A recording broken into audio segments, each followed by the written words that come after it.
నేటి ఆధునిక కాలంలో అంతరిక్షాలకు వెళ్తున్నారు. సముద్రాల్లో పెద్ద పెద్ద బ్రిడ్జిలు కడుతున్నారు. గాలిలో కూడా మేడలు కడుతున్నారు. కానీ ఈరోజు పార్వతీపురం మన్యం జిల్లాలో ఉన్నటువంటి గిరిజనుల పరిస్థితి చాలా దౌర్భాగ్యంగా కనిపిస్తూ ఉన్నది. దీనికి ఎగ్జాంపుల్‌గా చెప్పాలంటే 20 సంవత్సరాలుగా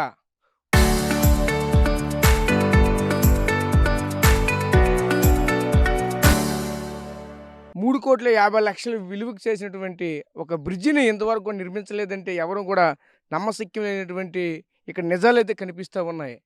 సుమారుగా 2006లో ప్రారంభమైనటువంటి ఈ పూర్ణపాడు, లాబేసు ఈ 2 గ్రామాల మధ్య ఉన్నటువంటి నాగావళి నదిలో ఉన్నటువంటి ఈ బ్రిడ్జిని ఇంతవరకు కూడా పూర్తి చేయకుండా కాలయాపన చేస్తున్నారు. ముఖ్యంగా చూస్తే ఆనాడు కాంగ్రెస్ గవర్నమెంట్ కావచ్చు, తర్వాత వచ్చినటువంటి టీడీపీ గవర్నమెంట్ కావచ్చు, మళ్ళీ తర్వాత వచ్చినటువంటి కాంగ్రెస్ గవర్నమెంట్‌గా ఇలా ప్రభుత్వాలు మారుతూనే ఉన్నాయి. ఈ మధ్య కాలంలో వైసీపీ వచ్చింది. సేమ్ పరిస్థితి. మళ్ళీ ఈరోజు కూటమి ప్రభుత్వం వచ్చింది. ఇప్పటికీ ఎటువంటి పరిస్థితులు కూడా ఇక్కడ మారలేదు. చూస్తూ ఉంటే నేనైతే ఈరోజు ఆర్టీవీ ద్వారా ఇక్కడ గ్రౌండ్ రిపోర్ట్‌కి అయితే వచ్చాము. ఈ గ్రౌండ్ రిపోర్ట్‌లో చూస్తూ ఉంటే కనిపిస్తూ ఉన్నాయి. ఇక్కడ ఉన్నటువంటి సుమారుగా 20 సంవత్సరాలుగా ఇక్కడ ఉన్నటువంటి ఆ యొక్క యంత్రాలు కూడా పూర్తిగా తుప్పుపట్టి పాడైపోయిన పరిస్థితి కనిపిస్తూ ఉంది. అదేవిధంగా మరొక వైపు చూస్తే ఆ పిల్లర్లకి ఆ కాంక్రీట్ వర్క్‌కి చేసినటువంటి ఆ ఐరన్ రాడ్లు అయితే పూర్తిగా తుప్పుపట్టి గాలిలో కలిసిపోతూ ఉన్నాయి. అదేవిధంగా మరొక వైపు అయితే చూడొచ్చు. ఇక్కడ స్థానికంగా ఉన్నటువంటి కమ్యూనిస్ట్ పార్టీకి సంబంధించిన వాళ్ళు పూర్ణపాడు, లాబేసు వంతెన పూర్తి చేయాలంటూ జూలై 2, 3, 4 తేదీల్లో భారీ ఎత్తున ఒకవైపు ఎమ్మెల్యే కార్యాలయం ముట్టడికైతే ఒక పాదయాత్రగా ఇక్కడి నుంచి బయలుదేరి వెళ్ళినటువంటి పరిస్థితులు కూడా ఉన్నాయి. కానీ ఇక్కడ ఇంతమంది ఇక్కడ ఈ యొక్క బ్రిడ్జి కావాలని కోరుకుంటున్నా ఎవరు కూడా దీనికి సంబంధించినటువంటి కార్యాచరణ అనేది ముందుకు ఎవరు తీసుకొని వెళ్ళట్లేదు. ఇలా చూస్తూ ఉంటే నేను ముందుకు వెళ్ళే ప్రయత్నం అయితే చేస్తాను. చూస్తే ఇక్కడ మన వైపు చూడొచ్చు. ఇక్కడ వీడియో జర్నలిస్ట్ మీకు అటువైపు ఉన్నటువంటి కొండలు చూపిస్తారు. ఆ కొండల మధ్యలో సుమారుగా 42 గ్రామాలు ఉన్నాయి. ఈ 42 గ్రామాలు కూడా ఒకవైపు ఇక్కడ ఏదైతే కొమరాడ మండలం ఉందో కొమరాడ మండలానికి సంబంధించినటువంటి గ్రామాలు. అక్కడ చూస్తే 9 పంచాయతీలు, సుమారుగా 10,000 మంది పైచీలకు జనాభా. వీళ్ళకి సంబంధించినటువంటి రాకపోకలన్నీ కూడా మండల కేంద్రానికి రావాలంటే చుట్టూ తిరిగి సుమారుగా కురుపం పైగా అంటే గుమ్మలక్ష్మీపురం, కురుపం అటువైపు నుంచి రావాల్సినటువంటి నేపథ్యం కనిపిస్తుంది. అంటే అక్కడి నుంచి రావాలంటే సుమారుగా 40 నుంచి 45 కిలోమీటర్ల మేర దూరాన్ని నుంచి ఇక్కడ రావాలి. లేదా షార్ట్కట్లో రావాలనుకుంటే ఇగో మనకి ఇక్కడ కనిపిస్తున్నటువంటి నాగావళి నదిది. ఈ నాగావళి నది ఇక్కడ తోటపల్లి బ్యారేజీకి పైన ఉంటుంది. ఒకవైపు చూస్తే ఆ కొండల అవతల ఒరిస్సా బోర్డరు రాయగడ కొండలు. ఇక్కడి నుంచి వస్తున్నటువంటి ఈ నాగావళి ఇక్కడ చూస్తే ఉధృతంగా ప్రవహిస్తుంటుంది. ఇక్కడ వరదలు వచ్చే టైంలో చూస్తూ ఉంటే ప్రజెంట్ నేను ఉన్నటువంటి ప్లేస్ కూడా పూర్తిగా నీటితో మొత్తం మునక అయిపోతూ ఉంటుంది. అంతా కూడా నిండిపోయి గ్రామాలపై కూడా వచ్చేస్తూ ఉంటుంది. అటువంటి సందర్భంలో ఇక్కడ ఎంతోమంది అమాయక గిరిజనుల ప్రాణాలు కూడా కోల్పోయారు. ఎందుకంటే మాకు షార్ట్కట్లో వేగంగా వెళ్ళిపోవచ్చిన ఆలోచనతో అవతల ఒడ్డు నుంచి అవతల ఒడ్డుకు వచ్చే తరుణంలో ఇక్కడి గంగమ్మ తల్లి స్పీడ్గా ప్రవహిస్తూ ఉంటుంది. దీని కారణంగా ఆ ఈతరాక లేదంటే అక్కడ ఉన్నటువంటి ఊబిలో కూరుకుపోయి రకరకాల కారణాల చేత పూర్తిగా మునిగిపోయి వెళ్ళిపోయి కొట్టుకొని వెళ్ళిపోయే పరిస్థితులు కూడా ఉంటాయి. కానీ ఇన్ని ప్రమాదాలు జరుగుతూ ఉన్నా, ఎన్ని జరుగుతూ ఉన్నా ఏ ఒక్క ప్రభుత్వానికి ఆనాడు ఉన్నటువంటి కాంగ్రెస్ ప్రభుత్వం కావచ్చు, వైసీపీ ప్రభుత్వం కావచ్చు, టీడీపీ ప్రభుత్వం కావచ్చు, ప్రస్తుతం ఉన్నటువంటి కూటమి ప్రభుత్వం కావచ్చు, ఎవరు కూడా పట్టించుకోలేని ఒక దౌర్భాగ్య పరిస్థితి ఇక్కడైతే కనిపిస్తూ ఉన్నది. ముఖ్యంగా చూడొచ్చు, పార్వతీపురం మన్యం జిల్లా అంటేనే గిరిజనులు అందరూ ఇక్కడ ఉంటారని చెప్పి ఈ గిరిజనులకు సంబంధించినటువంటి ప్రత్యేక ఐటీడీఏని కూడా ఏర్పాటు చేసి ప్రత్యేకమైనటువంటి సంస్థలు కూడా ఏర్పాటు చేస్తూ ఉన్నారు. అదేవిధంగా గత ఎన్ని పార్టీలు మారినా సరే చూస్తూనే ఉన్నాం. ఇక్కడ స్థానికంగా ఉన్నటువంటి ఎస్టీకి సంబంధించినటువంటి ఆ ట్రైబల్కి సంబంధించినటువంటి మినిస్ట్రీ ఏదైతే ఉంటుందో ఆ మినిస్ట్రీ ఇక్కడ ఉన్నటువంటి నాయకులకు మాత్రమే ఇస్తూ ఉంటారు. కానీ ఈ నాయకులు మాత్రం ఇక్కడ ఉన్నటువంటి ప్రజల ఓట్లు వేసుకుంటారు. ఆ యొక్క ఎలక్షన్ టైంలో మాత్రమే వస్తారు. మీ ఓట్లు మాకు వేయండి, మీ అమూల్యమైనటువంటి ఓటు ముద్ర మా గుర్తుపైన వేసి మమ్మల్ని ఘనమైన మెజారిటీ గెలిపించండి అని వచ్చి చెప్తూ ఉంటారు. ఖచ్చితంగా ఈ కనిపిస్తున్నటువంటి ఈ బ్రిడ్జిని మేమైతే పూర్తి చేస్తాం అని వచ్చి ప్రతి ఒక్కరు కూడా హామీలు ఇస్తూ ఉంటారు, వెళ్తూ ఉంటారు. కానీ ఎప్పటికీ చూస్తూ ఉంటే ఈ బ్రిడ్జ్ ఇలానే కొనసాగుతూ ఉన్నది. మనమైతే చూడొచ్చు ఇక్కడ యువతల ఒడ్డున ఉన్నటువంటి మొదటి పిల్లర్ వద్ద నేనున్నాను. అయితే సుమారుగా చూసుకుంటే ఇక్కడ మధ్యలో 3 పిల్లర్లు మాత్రమే పడతాయి. అక్కడ ఇంకో పిల్లర్ అయితే ఉన్నది. అది అక్కడి నుంచి మళ్ళీ ఈ వరదలు ఎక్కువగా రావడంతో కొట్టుకుపోయినటువంటి పరిస్థితి. అది కూడా అంత నాణ్యతతో కట్టలేకపోయారు. ఎందుకంటే దీనికి సంబంధించినటువంటి ఎస్టిమేషన్ కూడా నేడు చూస్తే ఆనాడు 3,50,00,000తో వేసినటువంటి ఎస్టిమేషన్ ఈ బ్రిడ్జి ఈరోజు సుమారుగా 15 కోట్ల వరకు కూడా ఈరోజు అంచనా విలువైతే ఒకవైపు దీనిపైన ఇక్కడ ఉన్నటువంటి ఇంజనీర్లు, ఇక్కడ కొంతమంది ఉన్నటువంటి కాంట్రాక్టర్లు చెప్తూ ఉన్నారు. కానీ దీనికి సంబంధించినటువంటి ఏ ప్రభుత్వం కూడా చొరవతో ముందుకు వెళ్ళలేనటువంటి పరిస్థితి. గత గవర్నమెంట్లో చూస్తూ ఉంటే పాముల పుష్పశ్రీవాణి ఇక్కడ ట్రైబల్ వెల్ఫేర్ మినిస్టర్గా దీనికి సంబంధించిన ఒక వైపు ఉండేవాళ్ళు. ఎటువంటి కార్యాచరణ కూడా ముందుకు తోచలేదు. దీనికి సంబంధించి గతంలో ఆర్టీవీ తరపున కూడా కొన్ని ప్రశ్నలు అడిగితే మేము ఖచ్చితంగా వేస్తాం, చూస్తాం, త్వరలో పూర్తి చేస్తాం, ప్రభుత్వాలతో మాట్లాడతాం అని చెప్పారు. కానీ ఇంతవరకు దీనికి సంబంధించిన కార్యాచరణ ఏది కూడా గత గవర్నమెంట్లు ఎటువంటిది కూడా డెవలప్మెంట్ జరగలేదు. ప్రస్తుతం ఉన్నటువంటి గుమ్మడి సంజయ్ రాణి, అలాగే అవతల ఉన్నటువంటి తోయిక జగదీశ్వరి ఎమ్మెల్యే, ఇది కూడా అదే పరిస్థితి. ఇక్కడ ఉన్నటువంటి ప్రజల వద్దకు వెళ్ళి అమ్మ మీ యొక్క ఓట్లు అమూల్యమైన ఓట్లు మాకు వెయ్యండి, ఖచ్చితంగా మీకు అయితే బ్రిడ్జి వేస్తాం, మీకు రోడ్లు వేస్తాం, మీకు అన్ని రకాలు సమకూరుస్తాం అని చెప్తూ ఉంటారు. కానీ సేమ్ పరిస్థితి. కూటమి ప్రభుత్వం ఏర్పాటయ్యి సుమారుగా 25 నెలలు పూర్తయింది, 2 సంవత్సరాలు పైచిలకు అయ్యింది. కానీ వీటికి సంబంధించినటువంటి ఎటువంటి కార్యాచరణ కూడా ముందుకు వెళ్ళలేదు. ఇక్కడ చూస్తూ ఉంటే ఇక్కడ గిరిజన బిడ్డల యొక్క అవస్థలు ఏ విధంగా ఉన్నాయో మనం చూస్తూ ఉన్నాం. ఇక్కడ ఉన్నటువంటి మండల హెడ్ క్వార్టర్ అయినటువంటి కొమరాడకి రావాలంటే చాలా అవస్థలు పడాలి. ఇక్కడ చూస్తున్నటువంటి ఈ నోతుగా ఉన్నటువంటి ఏదైతే ఇక్కడ వెళ్తూ ఉంటుంది, ఇక్కడ ఉన్నటువంటి నాగావళి మనకు కనిపిస్తున్నది. ఈ నాగావళిలో ప్రస్తుతం నేనైతే ఉన్నాను. ఈ నాగావళి చూస్తూ ఉంటే ఎందుకంటే ఇక్కడ కంజెస్టెడ్ ఏరియా, ఈ కంజెస్టెడ్ ఏరియా కావడంతో ఉధృతంగా ప్రవహిస్తూ ఉంటుంది. వచ్చినటువంటి వాటర్ అంతా కూడా వెడల్పుగా ప్రవహించడంతో ఒక్క దగ్గరగా ప్రవహించడంతో ఓ నోతుగా ఉంటుంది. నోటుగా ఉండడంతో కనీసం ఎవరు కూడా ఇక్కడ అందులోనే ఉన్న పరిస్థితి. కానీ షార్ట్కట్లో వస్తామని చెప్పి అమాయక గిరిజనులు అవతల ఒడి నుంచి అవతల మనం చూడొచ్చు, నడక దారి కూడా పూర్తిగా నలిగి ఉంటుంది. యువతల వైపు నుంచి అవతల వైపు వెళ్తారు, అవతల వైపు నుంచి యువతల వైపు వస్తారు. ఈ సమయంలో ఎందుకంటే నేను 11 ఆ ప్రాంతం అయింది ఇక్కడికి వచ్చాను.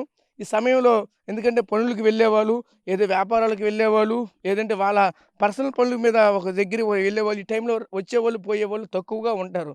కనుక ఇప్పుడైతే ఎవరు అంతగా కనిపించట్లేదు. కానీ మనకి ఇక్కడ వాళ్ళు వెళ్ళి వచ్చినటువంటి తావైతే మాత్రం నీట్గా మనకైతే కనిపిస్తూ ఉన్నది. అంతే నిత్యము ఎవరో ఒకరు ఇటువైపు రద్దీగా తిరిగితే తప్ప ఈ విధంగా ఈ తోవలు ఇలా జరగవు. అంటే మనకు కనిపిస్తూ ఉంది కంటిన్యూగా వస్తూనే ఉంటారు, వెళ్తూనే ఉంటారు.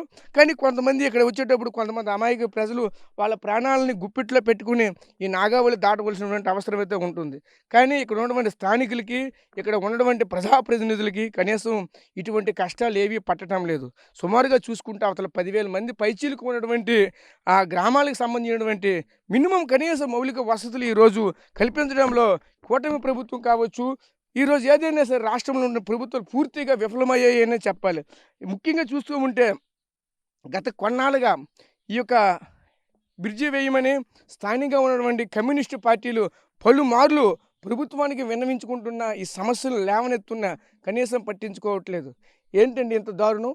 20 సంవత్సరాల ఒక బ్రిడ్జి వేయడానికి, 20 సంవత్సరాల నుంచి ఒక బ్రిడ్జి లేదంటే ఏమనుకోవాలి? కనీసం చూస్తూ ఉన్నాం, అవతల వైపు పని అయిపోయింది, యువతల వైపు పని అయిపోయింది. ఓన్లీ సెంటర్లో కట్టే 4 పిల్లర్లే, ఒక పిల్లర్ వేసి పడిపోయింది కనుక మళ్ళీ 4 పిల్లర్లు ఖచ్చితంగా వేయాలి. 4 పిల్లర్లు వేసి పైన స్లాబ్లు వేస్తే సరిపోతుంది. అలాంటిది ఈరోజు కనీసం ఈ 4 పిల్లర్లకే ఈరోజు 15 కోట్ల వరకు కూడా ఖర్చు అవుతుందంటూ మరోవైపు దీనిపైన ఎస్టిమేషన్ వేస్తూ ఉన్నారు. ఎంత దౌర్భాగ్య పరిస్థితులు ఈరోజు పార్వతీపురం మన్యం జిల్లా ఉందంటే ఎంత పరిస్థితులు ఏ విధంగా ఉన్నాయి అనేది అంత దాపరిస్తున్నాయి. దీనికి సంబంధించి స్థానికంగా ఉన్నటువంటి ఒక వ్యక్తి కూడా ఉన్నారు. ఆ పెద్ద ఆయనతో మాట్లాడారు. పెద్ద ఆయన మీకు తెలుసా ఎప్పుడు ఇది ప్రారంభమైంది? దీని ద్వారా అసలు ప్రజలు ఎంతమంది ఉంటారు? ఎన్ని అవస్థలు పడుతూ ఉంటారు? రోజు మీరు ఇక్కడే ఉంటారు కదా, ఏంటిది? మేము ఎప్పుడు ఇక్కడే ఉంటాము. ఏ సెటంకి ఏరు వస్తుందో, ఏ సెటంకి ఏరు వస్తుందో పిడుకులు పట్టుకొని, గుండెలు పిడుకులు పట్టుకొని ఉంటాము. అతలకి వెళ్ళే అవకాశాలు అనుకుంటాను. వాళ్ళు వచ్చిన అవకాశాలు ఎక్కడ అనుకుంటాను. మండలంకి దగ్గర కష్టం వచ్చినా సుఖం వచ్చినా ఏ రాత్రి నేటి వచ్చినా రాలేము. అలా చుట్టూ తిరిగి వెళ్ళాలంటే మధ్యన ప్యానాలు పోతాయి. ఇలాగ దగ్గరే వెళ్దాము ఈ హాస్పిటల్కి వెళ్దామని అంతే ఈ హాస్పిటల్కి ఇలాగ ఏరు నాగవల్లి అడ్డు ఈ పరిస్థితుల్లో కొంతమంది ఏటోటినే తీసుకొచ్చినారు ఏటోటినే కొంతమంది చచ్చిపోయినారు కష్టానికి తీసుకొచ్చి ఏటోటిని చచ్చిపోయినారు ఏట్లు జల్లినారు వెళ్ళిపోయినారు మరి అంతే పరిస్థితి అలాగ ఉన్నదన్నమాట ఈ నాయకుల ప్రభుత్వం ఉం? రేపు ఓట్లకి రండి మాకేసియండి ఓట్లకి రండి మాకేసియండి అప్పుడు మాటగా అప్పుడు పెద్దలు అక్కర్లేదు అప్పుడు మరి మేము చిన్నోళ్ళు అక్కర్లేదు అప్పుడు మేము పెద్దలము వాళ్ళు చిన్నోళ్ళు అప్పుడు వాళ్ళు చిన్నోళ్ళు మేము పెద్దోళ్ళము అప్పుడు ఓట్లు అప్పుడు ఆ ఓట్లు తీరిపోయిన తర్వాత కాళ్ళ దగ్గరికి వెళ్ళాలి కాళ్ళ దగ్గరికి వెళ్ళి మొక్కినా అటెల్లో ఇటు రాకో అమ్మగారు లేరు బారిగాడు అడ్డాడు ఇది మా పరిస్థితి మేము ఏంటి చేయాలా ఏ కష్టం వచ్చినా సుఖం వచ్చినా మంచి అయినా చెడ్డ అయినా కొన్ని వేల మంది వందల మంది వచ్చారు ఆ కష్టాన్ని తీసుకొని హాస్పిటల్కి తీసుకెళ్ళి హాస్పిటల్కి తీసుకొని వెళ్ళి ఏటోడికి వచ్చేసరికి పుడుకుమనిపోవడం ఆ ఏట్లు చల్లడం వెళ్ళిపోవడం అంతే పరిస్థితి ప్రభుత్వం మరి ఇంకేటి ఉంది అంటే ఇక్కడ స్థానికంగా ఉన్నటువంటి గుమ్మడి సంజయ్ అని మంత్రిగా ఉన్నారు పైగా మీ వెల్ఫేర్ సంబంధించి ట్రైబల్ వెల్ఫేర్ సంబంధించి మినిస్టర్ ఏ ఊళ్ళైనా అంతే వాళ్ళు వచ్చి ఇప్పుడు ప్రెసిడెంట్ వచ్చిందా చెప్పారు ఖచ్చితంగా రోడ్లు వేసేస్తాం అన్ని వేసేస్తాం అని చెప్పారు అటువంటిది ఏమైనా కనిపించింది ఇక్కడ మీకు నిదర్శనం కనిపిస్తాం ఏటి లేదు మొన్న మేడం గారు వచ్చారు చేసేస్తాం ఏం చేస్తాము అన్నారు వెళ్ళిపోండ్రు మరి ఇంకేటి చేస్తాం రేపు నాడే ఓట్లు వస్తారు నైనా ఇంటింటికి దూరిపోవడము ఇంటింటికి దూరిపోయి అమ్మ ఓటేసి అన్నాము అమ్మ ఓటేసేయండి మీకు నేను చేసేస్తాను అది చేసేస్తాను అని అన్నాం అలాగే నన్ను మేము అమాయకులు నమ్మేసి ఓటేసేస్తే వాళ్ళ వెనకాల మేము తిరగడం ఇప్పుడు మేము ఈ పాటలు పాడడం అలాగ ఉంది పరిస్థితి అవతల ఎన్ని గ్రామాలు ఉంటాయి సుమారుగా 42 గ్రామాలు పైచీలకు ఉన్నాయి అన్నారు అంతకేంటి ఎక్కువ ఉంటాయి అలాగ ఉంటాయి 40 ఉంటాయి ఇలా ఇంకా ఎక్కువ ఉంటాయి అనుకో మరి అవన్నీ కొమరాడు మండలం రావాల్సినవి అవన్నీ కొమరాడు మండలంకే అన్నీ ఇక్కడికే ఏడు చేస్తాం చెప్పు చూసాం కదా ఈ గిరిజన వాసి అయితే ఎంత అవస్థలు పడుతూ ఉన్నారు ఆనాడు ఒకటే చెప్తూ ఉన్నారు ఆయన మాట్లాడుతున్న మాటలు ప్రతి ఒక్కటి కూడా గుండెలు పిండేసే విధంగా వస్తూ ఉంది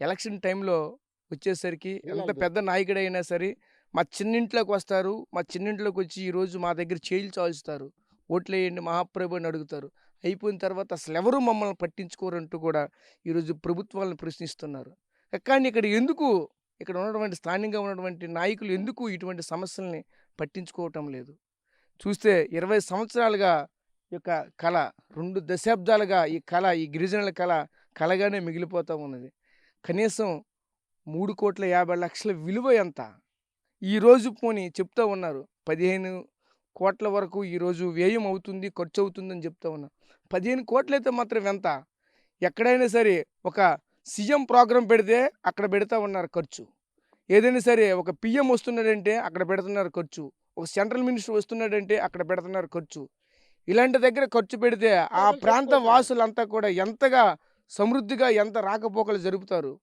వాళ్ళు చెప్తూ ఉన్నారు ఏదైనా కష్టం వచ్చి అవతల ఒడి నుంచి అవతలకు వచ్చేసరికి అవతల ఒడినే మరణించడం జరుగుతూ ఉన్నది వచ్చిన వాడిని మరి మేము తీసుకుని వెళ్ళి వాడిని ఖననం చేయడానికి కూడా మాకు అవకాశం లేకుండా నాగవల్లి నదిలోనే విడిచిపెడుతున్నాం అంటూ కూడా చెప్తూ ఉన్నారు ఇదే తరుణంలో నిత్యము ఈ ప్రాంతంలో ఉన్నటువంటి సమస్యలను వెతికి తీస్తూ ఈ లాభేశ్వరం పూర్ణపాడు ఈ సంబంధించినటువంటి ఈ బ్రిడ్జిని కూడా పూర్తిగా స్థాయిలో నిర్మించాలంటూ కూడా పలుమార్లు ధర్నాలు చేస్తున్నటువంటి వ్యక్తి సాంబా గారు మనతో పాటు ఉన్నారు కొల్లి సాంబమూర్తి అంటారు ఈయన్ని ఇక్కడ ఉన్నటువంటి కమ్యూనిస్ట్ భావజాలకు కలిగినటువంటి వ్యక్తి ఆయనతో మాట్లాడే ప్రయత్నం చేద్దాం చెప్పండి దీన్ని ఎలా చూడాలంటే ఇక్కడ 20 సంవత్సరాలుగా ఈ సమస్య ఈరోజు ఎంటాడుతుందంటే ఇక్కడ ఉన్నటువంటి ప్రజాప్రతినిధుల పరిస్థితులు ఏంటి వాళ్ళ వైఖరి ఎలా ఉందంటారు ఇప్పుడు ఆయన పెద్ద అని చెప్తూ ఉన్నారు ఎలక్షన్ టైంలో మాత్రం మా ఇంట్లోకి వస్తారు మా దగ్గర చేయిలు చావుస్తారు మమ్మల్ని బతిమాలుతారు మేము వెళ్తే పూర్తిగా ఇంటికి కూడా రానివ్వరు బయటికి పంపించేస్తారు బాడీ గార్డులతో తన్నేస్తారు అంటున్నారు అసలు ఇది ఎంతవరకు ఎక్కడున్నాం అసలు ఈ ప్రజాస్వామ్యంలోనే ఉన్నామా ఎంత దౌర్భాగ్యం ఇది ఇది పార్వతీపురం మన్యం జిల్లా కొమరణ మండలానికి సంబంధించి 31 పంచాయతీల్లో 9 పంచాయతీలకి 42 గిరిజన గ్రామాలతో పాటు 5 మండలాలకైన ఉపయోగమైన పూర్ణపోడు లాభించి వంతెన 1995లో అటు ఒరిస్సా ఇటు ఆంధ్ర సరిహద్దులో పడవ ప్రమాదం 32 మంది గిరిజనులు చనిపోయారు. ఆ రోజు టీడీపీ ప్రభుత్వంలో దేవేంద్ర గౌడ్ గారు మంత్రి ఉన్న పదంలో మేము ఇక్కడ వంతెన కడతామని హామీ ఇచ్చారు. ఈ హామీ నేపథ్యంలో గత కాంగ్రెస్ ప్రభుత్వం వైఎస్ రాజశేఖర రెడ్డి గారి ప్రభుత్వంలో ఇక్కడ ఎమ్మెల్యే కోలక లక్ష్మణమూర్తి గారు సిపిఎం పార్టీ ఎమ్మెల్యే ఉన్న నేపథ్యంలో అసెంబ్లీలో పెద్ద ఎత్తున పోరాటం చేసి 3,50,00,000తో 2006లో ఈ పనులు ప్రారంభించారు. నేటికి 20 సంవత్సరాలు అవుతుంది. కనీసం 3 పిల్లలు కట్టడానికి ఇక్కడ పాలకులకి తీరిక లేదు. ఈరోజు ఇక్కడ పాలకులు ఎవరైతే ఉన్నారో ఈ పాలకులు ఏమైనా ఎన్నికల హామీగా అంటే ఇది చెప్పుకొని ఓట్లు దండుకోవడమే తప్ప ఈ వంతెన పూర్తి చేయడం చిత్తశుద్ధి లేదని చెప్పి ఈ సందర్భం తెలియజేశాను. ఈ పక్కనే ఒరిస్సా ప్రభుత్వం 2 గ్రామాలకి 2.5 సంవత్సరాల్లో 14 పిల్లర్లతో ఒక వంతెన నిర్మించారండి. ఇక్కడ కేవలం 42 గ్రామాలకి 3 పిల్లలు కట్టడానికి 20 సంవత్సరాలు పట్టిందండి. ఇదండి అక్కడ ప్రభుత్వం యొక్క పరిస్థితి. మా దురదృష్టం ఏంటంటే పార్వతీపురం ఐటీడీఏ పరిధిలో పార్వతీపురం మన్యం జిల్లాలో గతంలో కూడా 2 మంత్రులు గిరిజన సంక్షేమ మంత్రులు డిప్యూటీ సీఎంలుగా రాజేంద్ర గారు, పశు శ్రీవన్ మేడం గారు ఉన్నారు. మళ్ళీ ఇప్పుడు కూడా ప్రభుత్వ విప్పుగా మళ్ళీ జోగి జగదీశ్వర మేడం గారు ఎమ్మెల్యే గారిని ప్రభుత్వ విప్పుగా ఉన్నారు. సంజయరాణి మేడం గారు గిరిజన సంక్షేమ మంత్రులుగా ఉన్నారు. మనం ఎక్కడికి వెళ్ళక్కర్లేదండి. గిరిజన సంక్షేమ మంత్రులు ఎక్కడ ఉంటారు? గిరిజనులు అభివృద్ధి చెందిన ఐటీడీఏ పక్కన ఉంది. కానీ ఈ వంతెన కట్టడంలో చాలా చిత్తశుద్ధి లేదు. ఈరోజు నాగవరాతుల గ్రామాలు విద్య, వైద్యం అందక అనేక ఇబ్బందులు పడే పరిస్థితి ఉంది. గర్భిణీ స్త్రీలు చాలా బాధలు పడుతున్నారు. ఈ పక్కనే గత సంవత్సరం ఇక్కడ రబ్బా వనధర గ్రామానికి చెందిన ఒక అబ్బాయిని తీసుకురావడానికి నానా తంటాలు పెట్టి ఎదురుకర్రలతోటి ఈ నాగవల్ నదిలో ఎదురుకర్రలు కట్టుకొని వచ్చే పరిస్థితి ఉంది. ఇదండి 79 సంవత్సరాలు ఈ స్వాతంత్రం వచ్చిన 79 సంవత్సరాలైనా కనీసం ఎంఆర్ ఆఫీస్కి 3 కిలోమీటర్ల దూరంలో ఉన్నాయి. ఈ వంతెన నిర్మించలేదంటే ఈ పాలకులు ఎవరికి న్యాయం చేస్తారని చెప్పి తెలియజేస్తారు. ఈరోజు గిరిజనులు నోరు లేని వాళ్ళు వాళ్ళకి ఏం చేసినా పర్లేదు ఓట్ల కోసమనే ఉద్దేశంతో ఉన్నారు. మేము సిపిఎం పార్టీగా ఆందోళన చేసిన నేపథ్యంలో ఇలా కాంట్రాక్ట్ వస్తున్నారు, మళ్ళీ పని వెళ్ళిపోతున్నారు తప్ప పని పూర్తి చేయని పరిస్థితి ఉంది. ఈరోజు ఇక్కడ ఎమ్మెల్యేలు కానీ మినిస్టర్లు కానీ ఈ వంతెన కట్టడం చిత్తశుద్ధి లేదు. కాబట్టి ఇప్పటికైనా మేము అనేక పోరాటాలు చేసాం. మొన్న కూడా పాదయాత్ర చేసాం. సాధన కమిటీ ఆధ్వర్యంలో పాదయాత్ర చేసి సుమారు 100 కిలోమీటర్లు ఎమ్మెల్యే గారు నడిచి వెళ్తే ఎమ్మెల్యే గారు 3 నెలల్లోన మేము టెండర్ ప్రక్రియ పూర్తి చేస్తామన్నారు. ఏదేమైనా ఈ పాలకులకి చిత్తశుద్ధి లేదు, అధికారులకి తీరిక లేదు. ఈ విధంగా గిరిజన ప్యానల్తో చెలగాటమాడుతుండ్రు. ఈ వంతెన పోరాటం తప్ప ఆ పాలకులు కానీ అధికారులు కానీ చేసే పరిస్థితి లేదు. ఆ దిశగా మేము ఇప్పటికే పోరాటం చేస్తాను, ఇంకా ఈ పోరాటం చేస్తామని చెప్పి తెలియజేస్తాను. ఏదేమైనా ఈ నాగావళి నది పైన ఈ వంతెన కట్టడంలో ఈ పాలకులు మాకు తెలిసేటే ఇక్కడ జిల్లా నుండి కేంద్ర ప్రభుత్వం వరకు ఈ చిన్నమేరింగ్ రాజులు, ఈ కురపం రోజులు పదవులు పొందారండి. చిన్న పదవులు, కేంద్ర మంత్రి పదవి కూడా చేశారు, డిప్యూటీ సీఎం అన్ని పదవులు చేశారు. కేవలం వాళ్ళు మీటింగ్ అయిన ఖర్చు పెట్టుకొని ఈ వంతెన ఆపించారంటే ఈ గిరిజల పైన ఎంత చిత్తశుద్ధి ఉందని తెలియజేస్తున్నాం. కాబట్టి ఇప్పటికైనా మళ్ళీ ఆమరణ చేసే ఈ వంతెన సాధించుకుంటామని చెప్పి మేము ఈ సందర్భంగా తెలియజేస్తున్నాం. సో చూసాం కదా, ఒకవైపు ఎంత ఆవేదనతో ఉన్నారో, ఒకవైపు ఇక్కడ ఉన్నటువంటి స్థానికంగా ఉన్నటువంటి కమ్యూనిస్టులు కూడా అదే విధంగా చూస్తూ ఉన్నారు. వీళ్ళంతా కూడా ఈ గిరిజన పట్ల ఒకవైపు చెప్పాలంటే వాళ్ళకి దండగా సమస్య ఉన్నా సరే మేము ఉన్నామంటూ ముందుకు వెళ్ళి ఆ సమస్యని అధికారుల దృష్టికి తీసుకుని వెళ్తూ ఉంటారు, ఆ పనులు చేస్తూ ఉంటారు. కానీ గత 20 సంవత్సరాలుగా ఈ యొక్క సమస్యను ఎలాగైనా నిర్లక్ష్యం చేస్తున్నారో తప్ప కానీ ఎవరు కూడా దీన్ని పట్టించుకోవట్లేదంటూ తీవ్ర ఆవేదన వ్యక్తం చేస్తూ ఉన్నారు. ముఖ్యంగా చూసుకుంటే చెప్తూ ఉన్నారు, పురపాలకు సంబంధించినటువంటి ఇక్కడ ఉన్నటువంటి రాజులు కేంద్ర మంత్రి పదవులు కూడా చేపట్టారు. కానీ కనీసం వాళ్ళకి ఇక్కడ ఉన్నటువంటి ఆ మంత్రి పదవిలో ఉన్నటువంటి ఆ ఖర్చు ఏదైతే ఆ ప్రయాణాలకి సంబంధించిన ఖర్చు అంతా కూడా ఇక్కడ లేనటువంటి పరిస్థితి.